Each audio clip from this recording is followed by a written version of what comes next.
At noon, we got Stanford, who's 2-3, traveling to SMU, who's 3-2. SMU fair by 18.5 points on the CW.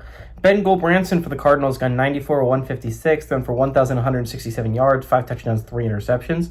Micah Ford's had 75 carries for 347 yards and 3 touchdowns, and Bryce Farrell's had 18 catches for 346 yards and a touchdown. Kevin Jennings gone 115 161, thrown for 1,411 yards, 13 touchdowns, 6 interceptions.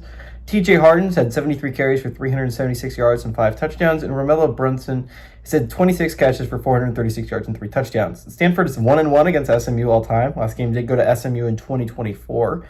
They've never played at SMU, so an interesting aspect there. Stanford is 1-0 when it's a one-possession football game, and Brett Lashley is 1-0 as the head coach at SMU when he's playing Stanford.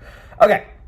Again, SMU is such a weird team to evaluate, right? Because they already have 2 losses, where in most scenarios, you'd be sitting there like, yeah, this is a team on the brink of elimination. 3-2 is not a team that is long for the college football playoff conversation. And I would agree with you most of the time. There's a couple exceptions, like I think Florida State is a team that's going to be sticking around with this conversation for a little bit at 3-2. Penn State is a team I feel similarly about with 2 losses that I think could still possibly make a run, right?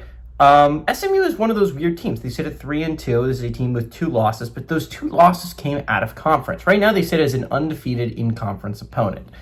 I think it's going to be really interesting. Next week, they have a big trip to Clemson that's going to be really interesting there. Again, Clemson's not a team that is really competing for the college football playoffs, but it's still Clemson. Going to Death Valley means something. That's going to be a tough game for SMU. They have games against Louisville and Miami still on their schedule, so trust me, there's plenty of opportunities for SMU to lose. But I think it's going to be really interesting if they can go undefeated down the stretch. If you can finish 10-2, undefeated conference record, I think it'll be really interesting how we judge this SMU squad, right? They have 2 losses, both of them to TCU and Baylor. If you're SMU, you would love to be seeing TCU and Baylor play a lot better than they are right now. TCU would love to see play for a Big 12 championship, to be honest, but that seems unlikely as it sits right now.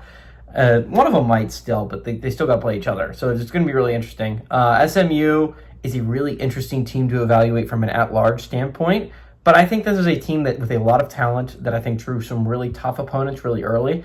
Again, Baylor has one of the most electric offenses in all of college football. It's not impossible you lose to double overtime to them. Again, TCU has a really electric offense as well. They have a really good team as well. So it's not like these are the worst losses of all time if you're SMU. If you can go and you can get wins over a Miami, a win over a Louisville, I think that could really help your playoff chances down the stretch. Again, SMU would obviously have to win out, and that's the interesting part of this SMU team. But again, no conference losses so far. I think they keep that up today. Stanford is probably one of the worst teams in the ACC. I think that continues today. Give me the Mustangs to win. I like the Mustangs to cover at home.